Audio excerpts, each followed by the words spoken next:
Okay, welcome to the last physics colloquium of the semester. It's my pleasure today to introduce Dr. Plazas, who's a Rubin operations scientist at SLAC and a community scientist with Rubin Observatory. He got his PhD at the University of Pennsylvania, studying systematic effects in lensing, and continued on that path through postdoc positions at Colloquium, then at Caltech JPL, and as research associate at Princeton. In addition to the science program, he has kept up and founded an impressive number of outreach and science communication activities to spread the joy of discovery and the importance of science, local and global. And today he's going to tell us about the biggest thing happening in cosmology right now, that is Rubin Observatory. Please take it away. Okay. Thank you so much, Elizabeth. Thank you so much, everyone. My name is Andres Plazas, and it's my pleasure being here. It's my honor. So thank you, Elizabeth, for hosting me, and thank you, everyone. It's been great. It's been a pleasure talking with the students and everyone. And yeah, today I'm going to tell you a little bit about the Rubin Observatory and my work. I'm going to also talk about another survey we call the Dark Energy Survey, because I did my PhD on that. But yeah, I actually have an outline of the talk. I'm going to start talking about the Rubin Observatory. I'm going to tell you about the largest digital camera in the world, the LSST cam, and some of the work I've done to characterize it, show you some of the cool images, the first images, and motivate the science of why we're doing this. We're building this observatory.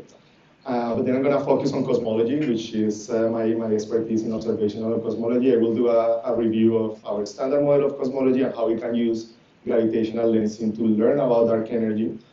And in particular, I'm going to show a few examples of some of the systematic errors characterization work that I've done. Then I'll talk about, in the end, about my work in the Rubin community science team. So the Rubin Observatory, this is an observatory we'll build in Chile, in Cerro Tololo. And we want to capture the cosmos with this observatory. We're going to conduct a survey that is called the Legacy Survey of Space and Time, the LSST. And we basically want to scan all the sky that we can see from that location for 10 years. And we're going to come back to the same position of the sky every 3 days. So in the end, we're going to have the largest digital camera in the world. This is what we call a photometric survey, which is actually we're going to observe all these celestial objects in different bands, different filters, ranging from the optical to the near infrared. And then you can see the filters, the 6 filters. But the three defining characteristics of this survey is that it's going to be an ultra-wide, ultra-high definition. It's going to be wide, it's going to be fast, and it's going to be like a deep survey of the sky. And it's supposed to revolutionize astrophysics. So I wanted to start with the pretty images. This is actually one of the 2 first images that we released last year. It's called the Cosmic Treasure Chest.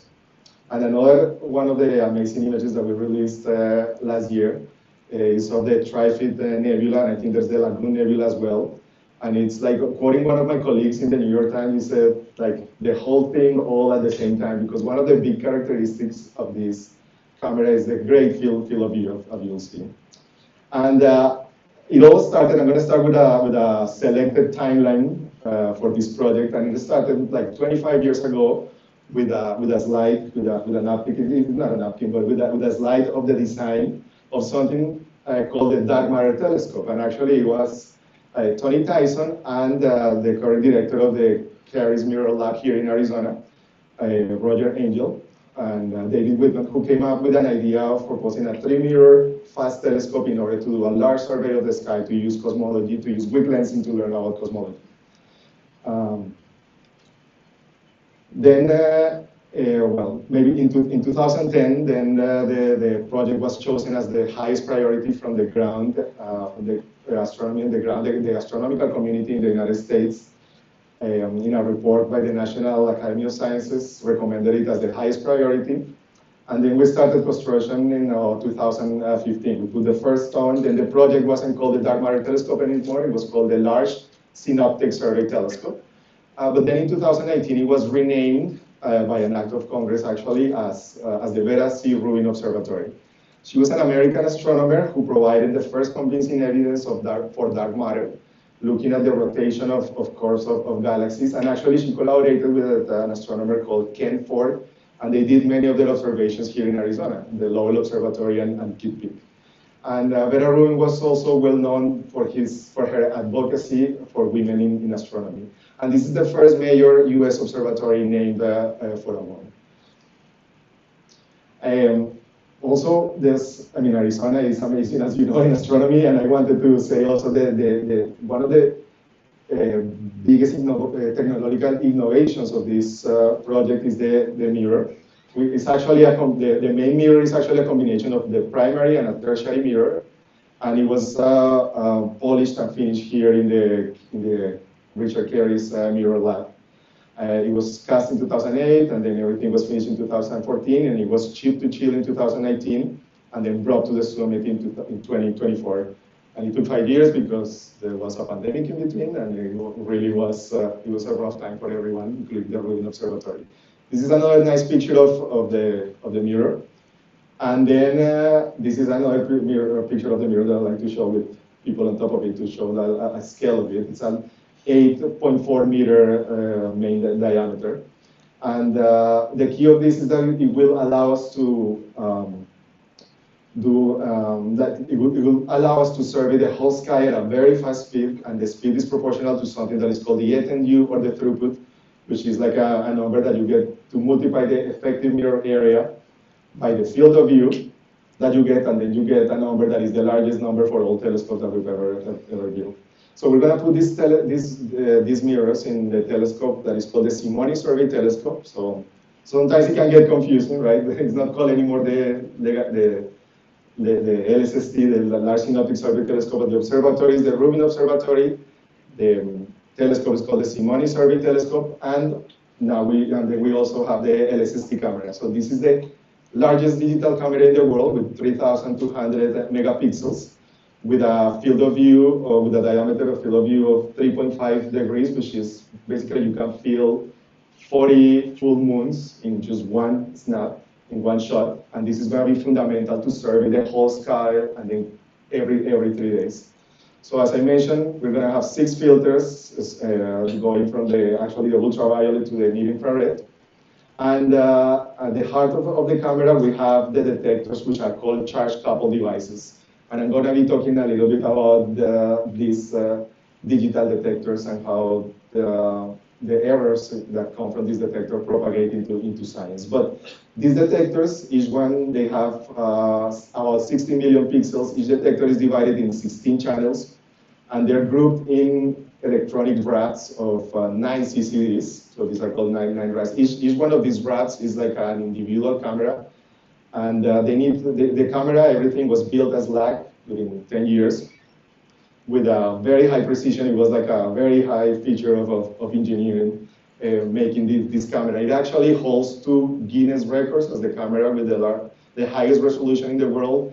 And one of the optical mirrors, the largest one of 1.6 meters, is the optical lenses is the largest optical lens in the world.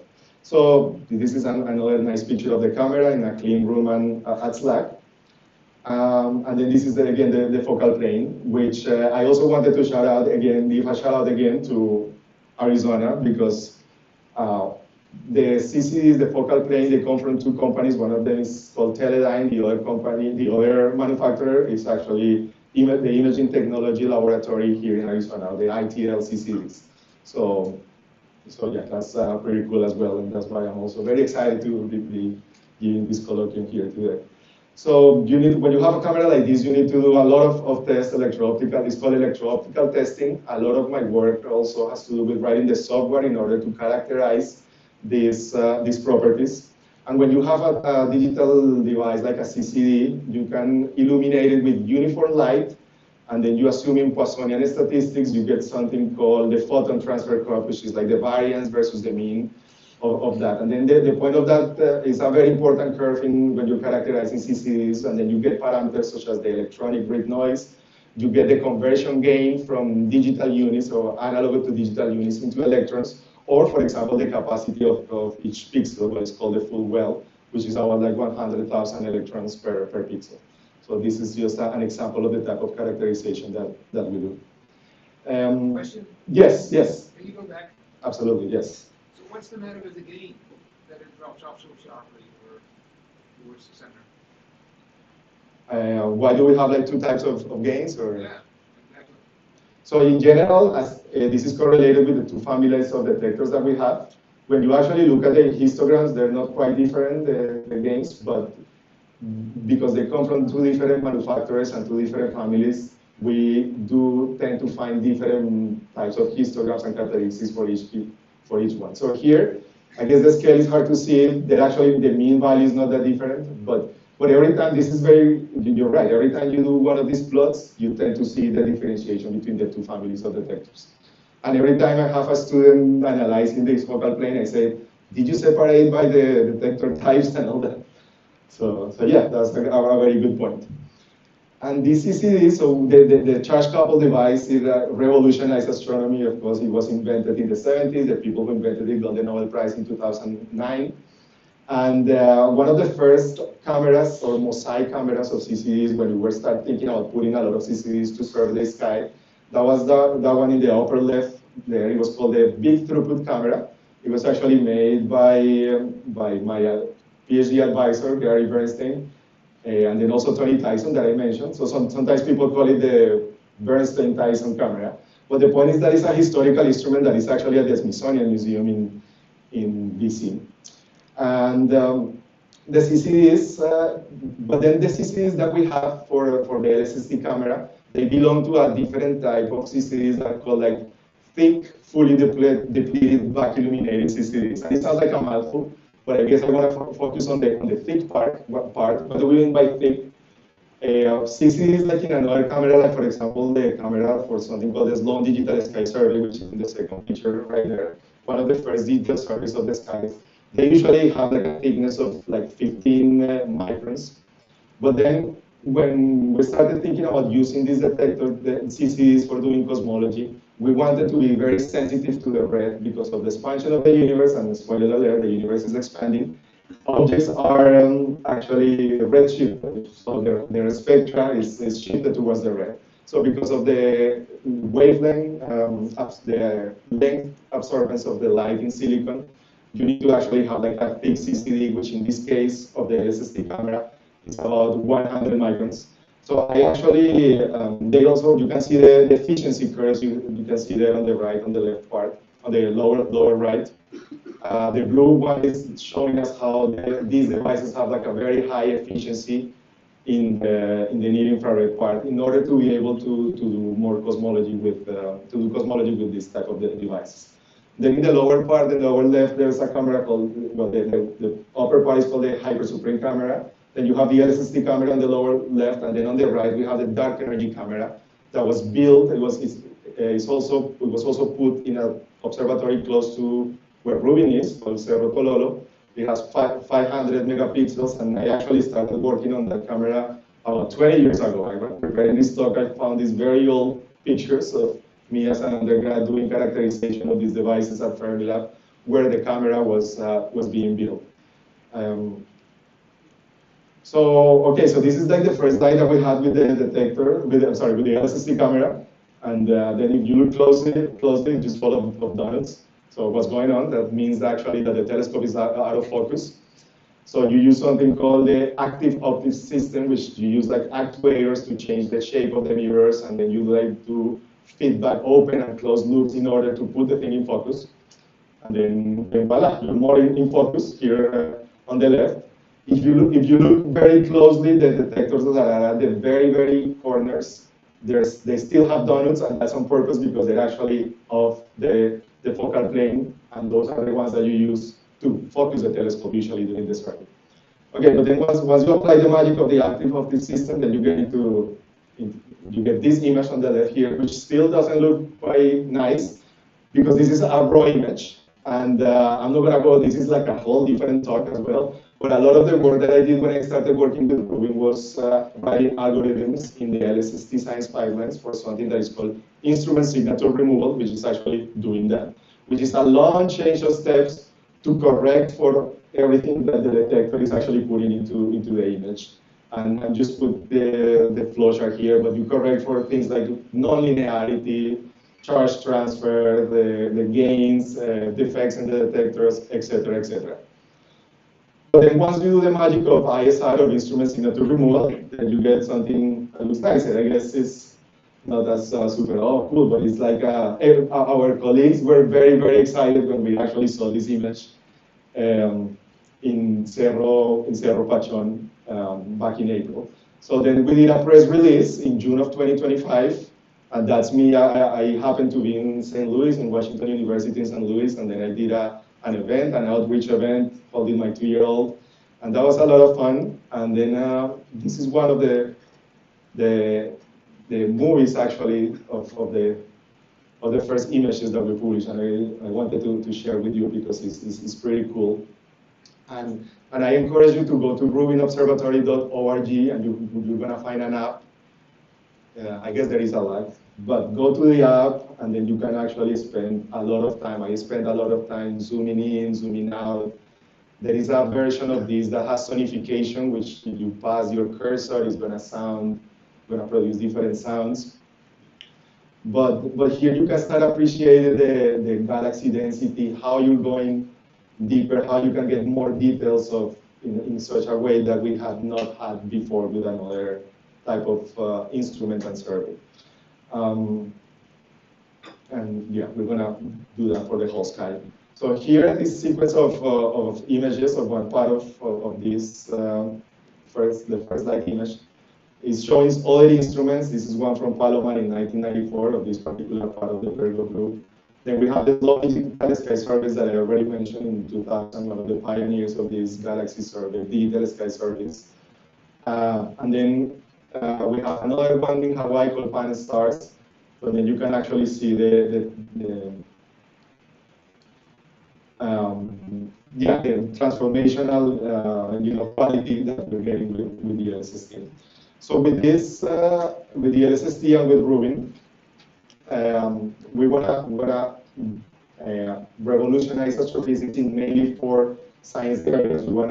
The 4 science pillars of the LSST are gonna be the study of the Milky Way structure and formation. Also, we're gonna do a census of the solar system, and it actually has allowed us to discover already thousands of asteroids and even interstellar objects like 3I Atlas. And it also will allow us to detect like objects that might hit the Earth and are potentially dangerous for the Earth. And then also the changing sky, any changes, astronomical phenomena that change, like supernovae or AGNs or other types of astronomical objects that change. And that's why we go back every 3 days to the same part of the sky to see what changed. And that's what is called like the transient science. But as well, we want to learn about dark matter and dark energy, and that's cosmology. And I'm gonna focus on that now. So for that, I'm gonna very briefly go through a primer, I guess, of cosmology, and with cosmology and the history of the universe in a few minutes. In cosmology, we want to study the universe as a whole, and the universe is 13.8 billion years. At some point, very, very, very early at the beginning, there was the period of the Big Bang, or everything was very hot and very dense. Just after a fraction of the Big Bang, there was a period of accelerated expansion. It's called inflation, that actually made the universe super flat, and it also amplified, it provided the densities for the structure formation that we see today, like these quantum fluctuations that were happening there, where it produced inflation, the seeds of these fluctuations. But then at the beginning, still, the first 3 seconds, we still have like a plasma of everything that was together, like ordinary matter, photons, dark matter. But then at some point, as the universe expanded and cooled, the photons decoupled from that plasma, and then we got something that is called the cosmic microwave background. Then just fast forwarding, at some point galaxies started forming, and they started forming what is called the cosmic wave, or structure formation through what is called gravitational stability. So gravity was just like doing its work and producing this cosmic web.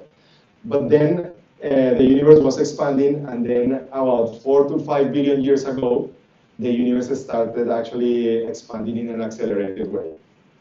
So this is a framework that is based on observations like the expansion of the universe, the CMB, the abundance of early elements.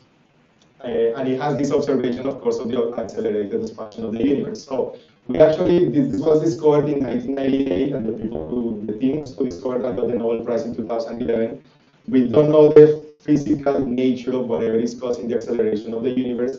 Assuming general relativity, which is what we assume in cosmology, then you need to introduce a new component of the universe that we call dark energy. And the simplest model for that is something that is whose energy density is constant in time and doesn't change as the universe expands. And that is called the cosmological constant, and that's what is that Greek letter lambda represents that there. But then in this model, the standard cosmological model that explains many of the observations in cosmology also invokes a type of dark matter called dark matter. And this assumes, as I said, general relativity in a homogeneous and flat universe. So we have a standard cosmological model of 6 parameters from which we can derive something like the amount of clumpiness of dark matter, the amount of dark energy, the expansion rate that explains observations. And today, about 95% of the universe is dark energy plus dark matter, and the rest is what we call ordinary or baryonic matter.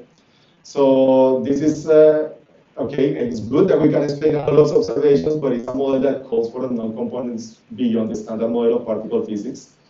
So we're looking for deviations. We're looking for like how can we test this model. One possibility is that maybe it's not a cosmological constant, maybe something that is different from a cosmological constant. So in that case, we can define, or it's a cosmological constant with a different value. From lambda. So we can define something like an equation state, which is the ratio between the pressure and the matter density of this dark energy. And that's what we call with that parameter W. It could also be that the parameter W changes with time, so we can do a parameterization of that as a function of redshift or cosmic time.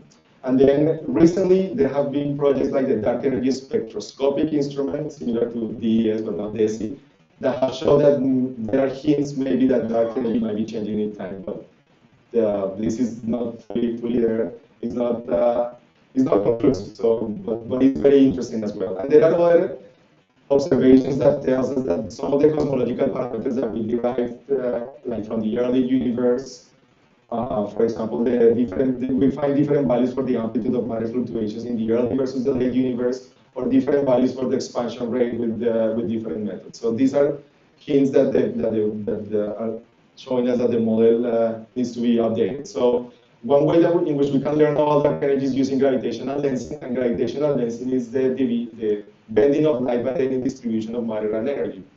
But then in gravitational lensing, you have different types of gravitational lensing. So one type is what is called strong lensing, in which you have the observer, you have like a lens, which is a distribution of mass, a galaxy, a cluster of galaxies, and in the background, far away, you have, in this case, in the strong lensing here, you have another galaxy that is blue, and the alignment, this depends on the geometrical alignment between the lens, the observer, and the source. And when the alignment is perfect, you get a ring, it's called the Einstein ring. In this case, it's almost a ring. You can have this shear, and this, you can see it with just one galaxy. But then you can have another way to look at a galaxy cluster. Close to the center of the galaxy cluster, you start finding like a tangential shear of the strong lens, and you can see it with your eyes. As you get closer, as you get away from the center, you still have distortion of the galaxies, but as you start entering into a regime that is called weak gravitational lensing. And this signal starts to be of the order of about 1 or 10%. But the technique that will allow us to study the expansion history of the universe and the broader structure of the universe is the weak lensing of the large-scale structure of the universe, or the weak lensing of the cosmic web. And that's what we call cosmic shear. And that lensing signal is of the order of 0.1%. And that's the signal we're after that will tell us about how dark matter is distributed in the universe in different moments in cosmic history, and how that dark matter distribution changes with time. So this cartoon is also useful to learn a little bit about what the gravitational lensing is doing. If galaxies had intrinsic shapes that were circular, and then you put a lens, then you got ellipses, and then you measure the ellipticity, and then you're done, because that's the shear, that's the lensing signal. But the true background has the galaxies have intrinsic shapes. So it is more challenging. But in the end, this is exactly what we want to do. We want to measure the shapes of galaxies. We want to produce what we call a shape catalog. And then we want to start calculating what we call summary statistics or correlation functions between those that correlate with the structure, because that's telling us about dark matter. So we actually do a 2-point correlation function of the shear of different galaxies. This is what we have on the left here. But then you start adding information from other types of correlation functions. So first you do the correlation function of the shear signal, but you can correlate the position of the galaxies that are in between as well. This is like a galaxy clustering. And then you can do the combination of the two, which you correlate the position of the galaxies, and then you look at the tangential shear around those galaxies. And then these correlation functions, they're most sensitive to cosmological parameters, in particular related to the matter density and the amplitude of the completeness of the density fluctuation. So maybe a little bit technical here, the equation, but the point is that these correlation functions are related to the power spectrum of the dark matter density field, which is what we want to sample. We have a density field of dark matter, and then this summary statistics is going to help us find information about that. And we do this in different redshift bins in the history of the universe. And then this is a movie that shows us the type of measurement that we do. We have the data vector in different bins, different correlation functions, and then as you change, in this particular case, you're changing one cosmological parameter, then you can start feeding for the cosmological parameters. That line is the prediction that we get from general relativity. And I guess that I also forgot to mention that dark energy is how I presented it, is assuming general relativity, but you could also have the alternative that we need to modify general relativity on cosmic scales. And these measurements are also sensitive to that. But then, I mean, it's usually not that easy, I guess. As I said, you need to measure the galaxy shape. And then here, this cartoon is showing us exactly a little bit the challenge of what we need to do. If you start at the bottom left and you have like a galaxy that has an intrinsic shape that is unknown, then you have your signal, which is exaggerated here, but as I told you, it's like 0.1%. Then your photon comes to the atmosphere, the telescope, like create a convolution, then the photon lands in a detector, and then the detector also has noise, so then you need to come from the image on the right back to the shear. And that's the challenge, that's the inverse problem. How do we deal with that? We do have sources with known shape, and those are stars. Those are point sources. And in a perfect world, if we have a point source, then we will get a point in our detector. But of course, that doesn't happen. However, that's telling us that that is called the point spread function, how your point source looks in your detector, and it's having information of all that convolution from the atmosphere, the detector, and everything. Here, if we think a little bit about it, then we say, okay, we're done. We measure the PSI from the stars here, and then we decompose in the galaxy here, and we get the shear, and we're done. But doing that, that's an interval already, is telling you that you have to interpolate to another part of your detector that introduces errors. And also your stars and your galaxies are going to have different spectral energy distributions. That's another example of how things can and do go wrong. So a lot of the work now is focused on doing systematics control. Because why? Once we start, I was mentioning that with the strong lensing, you can see it with one galaxy. And then with weak lensing and cosmic shear, it's actually impossible to see it with just one galaxy. But because we have that shape noise, that intrinsic shape of the galaxies, and but you can beat down that shape noise if you have hundreds of millions of galaxies, which is that's part of the reason why we have these wide galaxy surveys like the dark energy survey and the LSST. And then you're at a point in which you're not limited anymore by statistical errors. You start being limited by what's called systematic errors, which, as you know, don't go away with all as long as it doesn't matter. You have a lot of data. And then this was identified even like 20 years ago. There was a report by something called the Dark Energy Task Force report that identified weak lensing as a very promising technique to learn about dark energy if we were able to control systematic errors. So these systematic errors come from point spread function measurement, modeling, interpolation. And then also another way of quantifying these systematic errors is with this equation, linear equation that we have there, in which your true shear is actually modeled by a multiplicative term, and then you also can have an additive term that mimics the signal that you want to observe. Then also this plot that shows us that's here from a paper of 20 years ago tells us like you can put constraints on how small your multiplicative and additive terms need to be in order not to degrade the precision of your cosmological parameters. So in the case of LSST, and what is called stage 4, this terminology of stage 4 was introduced by this same report 20 years ago. Stage 3 are projects like DES that were about to start back in the time, and stage 4 is something like LSST and DESI, which was the future back then. So, but this time you need to have a multiplicative error less than that. So now I'm gonna talk a little bit about some of the detector effects in which I have worked that are related to PSF modeling. But this is, I wanted also to show a little bit like an equation of error propagation in which you can see how a fractional error in the size of the PSF, that's that delta T. T is the size of your PSF. Delta T over T is like a fractional error, and then you also have an error in the ellipticity of the PSF, but that propagates into a systematic error for a galaxy shape. And then this is the type of things that we're doing right now. You can see that map on the right, in which you do a PSF model, and then usually you do like a polynomial that takes care of optics and large scale, but then you look at the residuals, that's the important thing. And then you keep looking at the residuals, and then you start seeing correlations with the vignetting, you start seeing correlations with the different types of CCDs. And actually, if you look at the CCDs that are closer to the periphery, you see like some blobs, and then it gets deep. You can go into a really deep rabbit hole, but then we found out that those are, for example, correlated to the height differences of the CCDs in the focal plane. So once you take that into account, then you can take those residuals out and then bring them down the requirements. And then the equation in the bottom is just an example of how you can just propagate that shear equation with the linear multiplicative and additive error. You can propagate that into a correlation function. And it gives you an idea of how this can bias the correlation functions that you want to measure. So one of the first systematic errors that I studied back like 14 years ago has to do with the atmosphere, something called differential chromatic refraction. And this is an effect in which the atmosphere acts as a prism, and different colors are refracted by different amounts, and more for blue.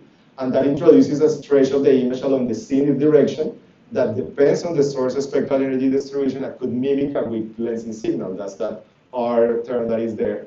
And we show that this is something that is, for the first time, that is not negligible for stage 3 and stage 4 surveys.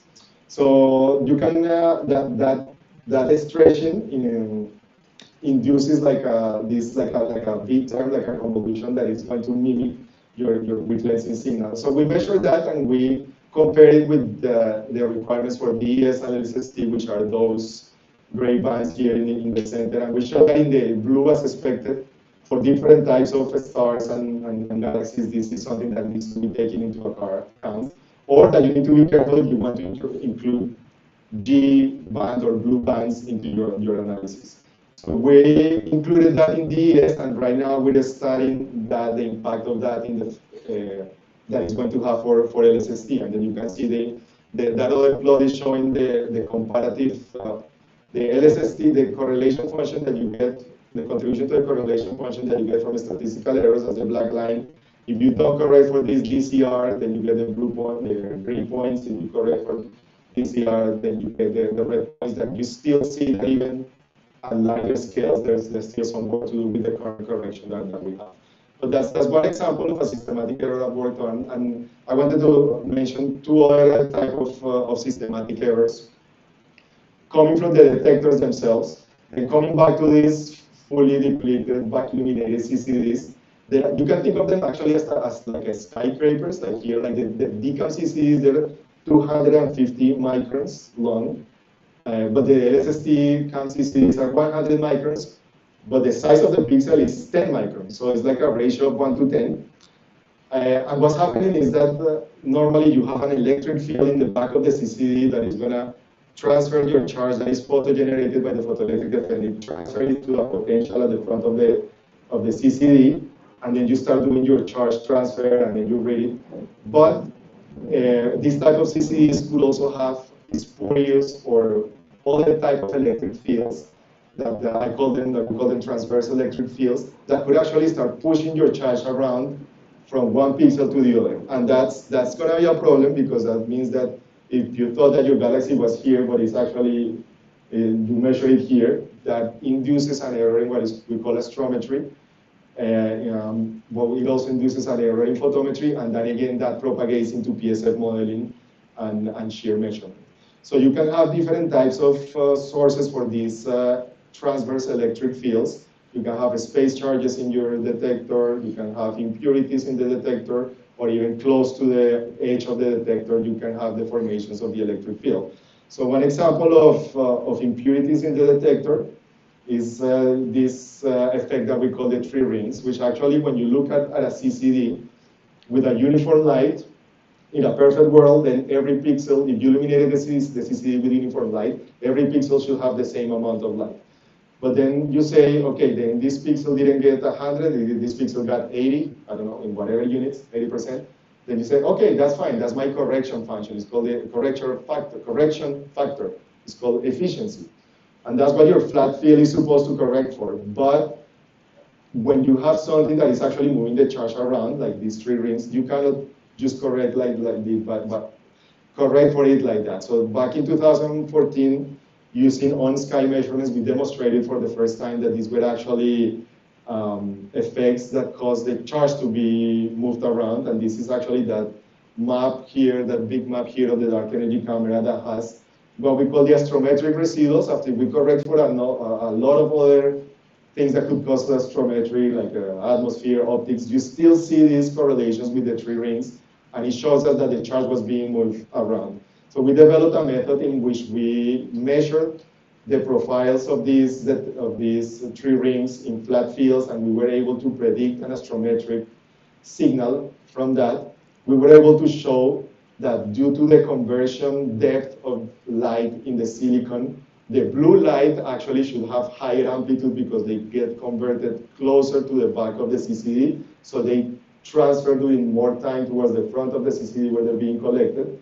So the transverse electric field has more time to deviate the charge. So we actually saw that, and then in such a way, the red photons, they shouldn't have the same amplitude as well. So we were able to identify that chromatic dependence, and we put that in the astrometric solution for DES.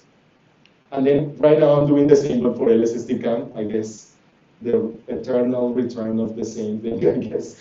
But I mean, it's cool. Now it's just now we have 189 CCDs, so it's on another level. And then the other effect that I wanted to tell you about is called the brighter, fatter effect. And this is an example of a space charge effects in which once you start accumulating charge in a given pixel, the charge that is already there being accumulated starts generating its own electric field. So new charge starts moving gets moved by that new electric transverse field into a different pixel. And it's the same story. The charge is being moved around in pixels, and that's not good.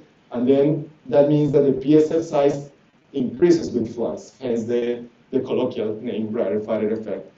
You can model this as the effective area of the pixels being changed as the charge accumulates.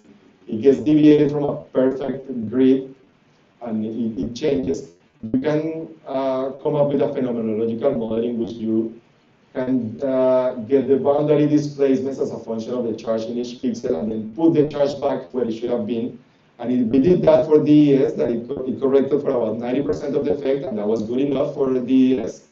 Even in that case, this other example shows that this is an example of errors in the size of the PSF and the electricity of the PSF as a function of magnitude, and how you still had to throw away some of the bright PSF stars that you would use for PSF modeling because of this effect. So this 90% effect correction was good enough for LSST, I'm sorry, for DES, but it wasn't good enough for LSST given the requirements. So we needed to come out with a different solution. I didn't come out with a solution, it was a group in France, but You can see this in this plot on the right. You can see the red points. So we have here again the fractional size of the PSF. That's a quantity that we're looking at always as a function of signal. If you don't correct for this effect, then you have something that goes beyond the requirements for LSST, which are the green bands for year 1 and year 10. Then we implemented a correction that is similar to the correction that we did for DES. This is what is the blue points. Is still not there enough, but then we implemented another correction proposed by this group in France, in which they did a little bit more careful modeling, electrostatic modeling of the problem, using Gauss's theorem in order to be able to measure that displacement of the boundaries of the pixels and correct for it. And that is actually getting us there for year 1, but we still have work to do for year 10. And we're there, but we're there one step at a time. So I wanted to make a parenthesis to go to space, because actually a lot of the work that I did at Caltech had to do with studying this brighter, farther effect, but in near-infrared detectors. And they're different, they have different architecture, it's a different type of material. They're actually mercury, cadmium, and telluride.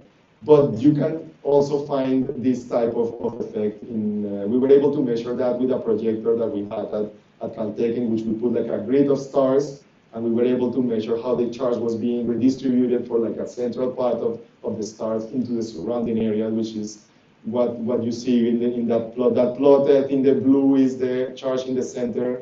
No, the red is the charge that gets lost in the center, and the blue is the sum of the surrounding pixels, and they cancel out, more or less. So, but it's an indication of the existence of the detector. So I'm not going to go a lot into that, but I want to show that we did a measurement of this for near-infrared detectors in the Hubble Space Telescope, also with a nuclide near-infrared detector, and then recently for a Raman near-infrared detector. And it will have impact for wind lensing and for other science applications. I wasn't thinking about JWST, but now a lot of the papers from the JWST are actually citing this paper because they need to take this into account as well. So coming back to the ground, and then coming back to putting everything in context. So I told you about some of the technical work that I've done with systematic effects. And that, I wanted to show this chart about this is our goal, to go from pixels to cosmology. And then a lot of these effects go into that little box that is called PSF modeling. Some of the bright matter effect, that was one of the boxes in the instrumental signature removal chart that I showed at the beginning. The DCR, the chromatic refraction, differential chromatic refraction, and the 3 rings and stuff like that goes into the astrometric solution, which is the map between pixels and the sky. And that goes all into the PSF modeling, but that's just, as you can see, it's a complex problem. There's a work of more than 100 scientists, in which you start with your catalog. This is for DES. We started identifying about 600 million objects or more. Then you need to do your PSF modeling, produce a lensing source catalog. In the end, we ended up with about 150 million sources. But then you need to take into account other stuff like the blending of sources. You need to take into account the redshift, that's a big systematic as well. And a lot of the work then goes into doing the Bayesian modeling, the modeling of all this data in order to produce cosmological parameters. And a lot of the group here in Arizona, like Elizabeth and team, are involved a lot in this as well.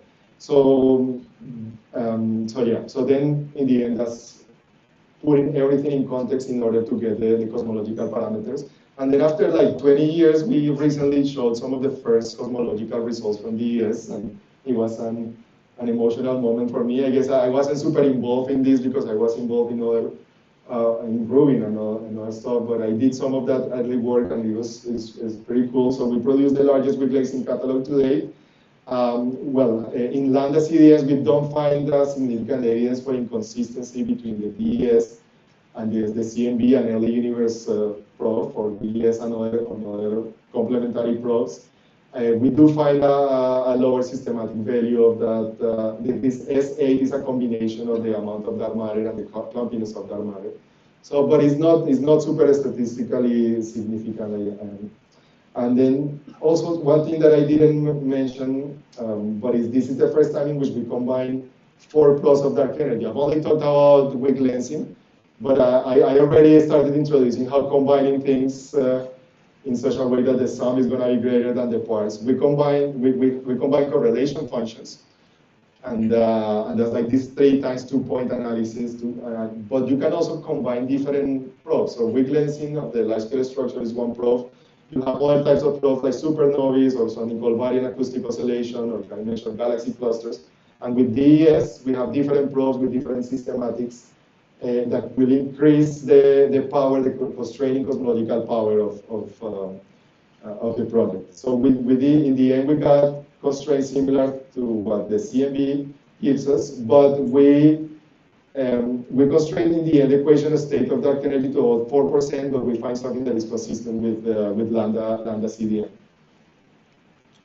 But well, all this systematic control was able to enable these cosmological results and will enable LSST. LSST will produce about 1 order of magnitude of more galaxies of the order of 1 billion or more for doing weak lensing. And then weak lensing of the large scale structure. There is a science collaboration within the LSST called the Dark Energy Science Collaboration. Anybody in the United States can join if you're interested. And then it will definitely, of course, increase. It will combine, again, the different correlation functions and increase the constraining power. And it will also, in addition of using those 4 probes that I mentioned, it will use strong lensing as an extra 5th probe in order to produce constraints on the equation of states of dark energy. And right now, we want to answer the question, is dark energy changing with time or not? So it's very, very exciting times. But I wanted to finish, I guess I'll leave some time for questions. I wanted to finish with the work that we're doing in the Rubin community science team, because we have an amazing instrument, but in the end, it's the community, it is you who are going to do the science, and we want to put the community at the center of this. And we have a team in which we support anybody who wants to do data with the LSST in order to maximize the data that we do with the LSST, to maximize the science impact that we do with the LSST. You have data rights, you can get an account right now. Don't take that for granted, because in the past, other projects like DES, for example, there were only certain institutions. Here, anybody in the US, if you're doing research in the institution, you can get an account, and right now you can ask me more about it, but right now we do have some Rubin data that we took with what we call a commissioning camera, which is like a camera that had only 9 CCDs, it's still like 140 million pixels.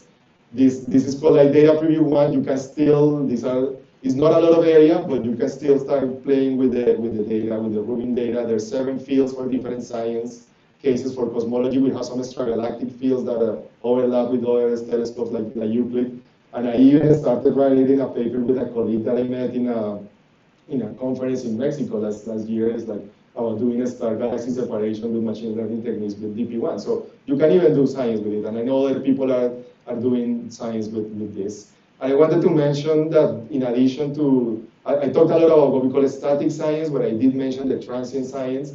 And that part of LSST is what is called the prompt products, in which you have like a template of the sky, then you have your science image, and then you want to see what changed. And we're gonna get about every night. We already started getting what we call these alerts, about 7 million alerts per night, that they don't get distributed to people directly, they get distributed to like intermediary brokers, and you can subscribe to these brokers and then get the alerts in order to do science if you're interested in that. But I just wanted to mention that as well. You can ask me more details if you want. And just to finalize the last three images, I wanted to show some actually early science that we did with data preview 1, which we measured the weak lensing signal around a galaxy cluster. We were able to identify the tangential shear around a galaxy cluster with 3 different shear methods. With that's like it's a big feature. It's good. It was something that is not non-trivial to do.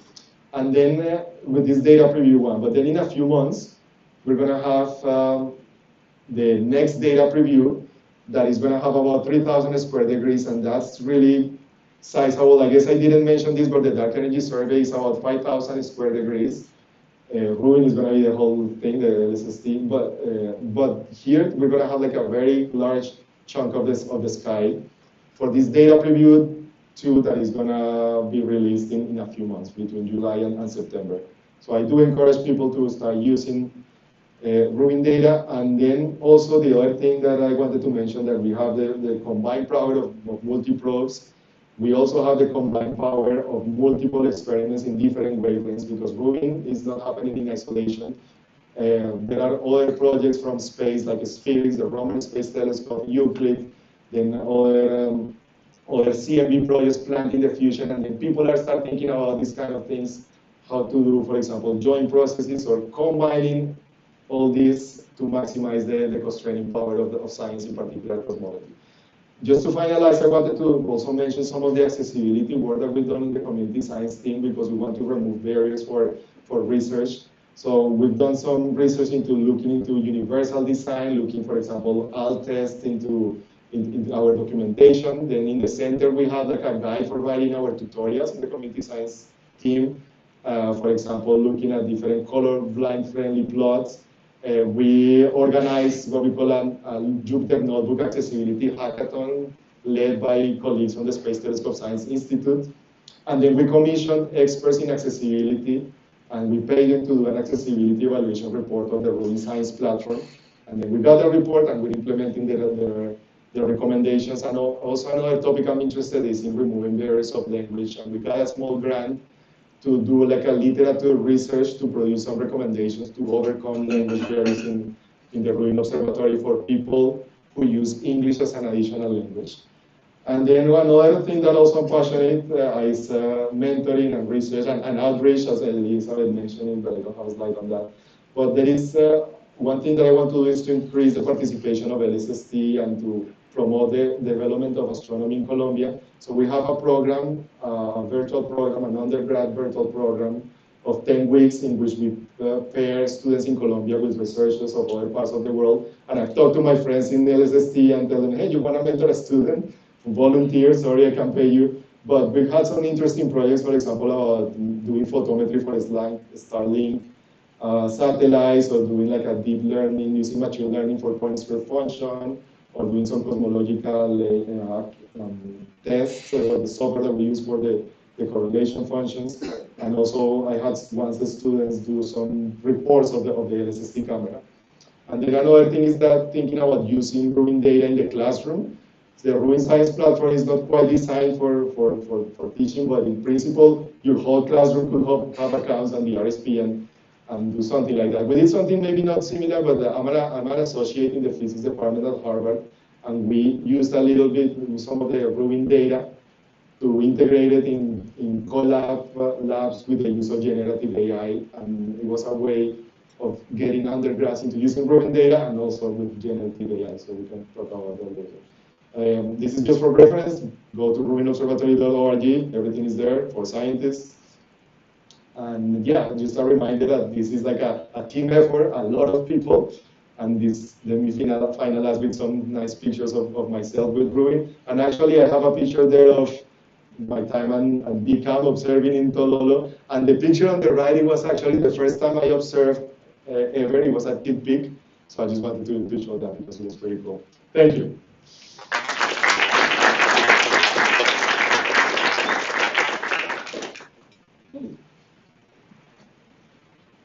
We have time for a few questions.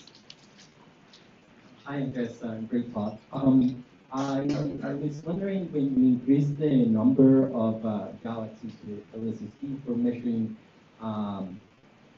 big lensing and reading everything by the numbers, do you have to do a sample selection of those increased number of galaxies that into the 90s that I saw in the plot? Like, do you have to filter or do a selection of those galaxies, leave someone out in order to certain, because they don't meet certain criteria? Yes. We usually, actually, LSST is going to measure of the order of 20 billion galaxies, but then for lensing, you end up with, you need to do a lot of quality cuts, and I didn't mention there's masking, there's like a lot of things that you have to leave out.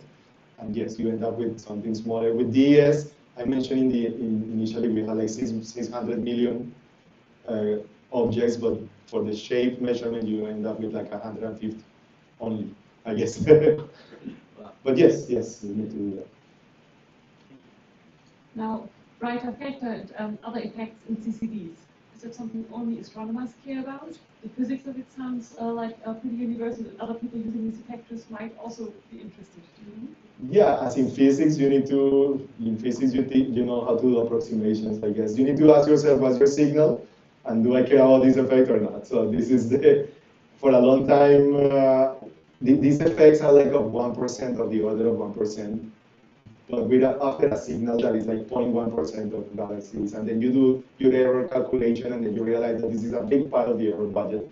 So if maybe you're doing an experiment with these detectors, and then you ask yourself, what's your signal, and what's the noise, the usual. Yeah, so it might be relevant, or maybe not. I want to ask a question regarding the cosmic shear analysis using the LSST data. Like, from the quality of the LSST data of the lensing catalog, are there any significant changes that we should consider about systematic modeling compared to stage 3 surveys, like in aspects like photo Z errors or shear multiplicative bias or anything? Are there any do we need any significant change of the modeling method or the handling of the system methods? Yes, and that's actually, we're talking a lot about with the people who did all this stage 3 analysis, and it's going to be a lot of the same people doing the LSST. One example I already mentioned, the brighter fatter effect. I guess the correction that we have right now is good enough for year 1 requirements, but we have to come up with something different for year 10. And the same with all the other systematics. One that also comes to my mind is what is called blending, because we're going to have such high density of galaxies that about 40% of the objects are going to be blended, and that's going to be a big problem. That's something that comes to my mind right now, but yes, in terms of updating methods, and that's a discussion that is happening right now with the Dark Energy Science Collaboration. What kind of methods do we need to update? Do we need new methods? Can we use the same one? Or is it going to scale? Because this is actually going to be on a different type of scale of area of numbers. So yeah, there's more to do. One big question is about this CCD. So in TES, I think at some point 2 of them died, went away, and there was a discussion whether to open it up and replace them or not. Yes. Are there concerns about similar effects in LSST? And if so, is there a plan what to do if one of them basically goes away? Yeah. Maybe you didn't see it, but actually 360 days already failed. So some of the plots, you can see some black areas there. I don't know if I'm going to show that too much, but I did. No, they recovered 2, actually, here. There you go. They recovered 2, but there was one that wasn't recovered. I don't know exactly what happened, because I wasn't there, but that white square there, that's a CCD that's there, and then these are matter of cost risk, So this is fine, for now. I don't know if there's a threshold of minimum number of CCDs that will prompt people to stop and open the thing and fix, like in the camp, yeah. All right, with that, let's thank Anders again.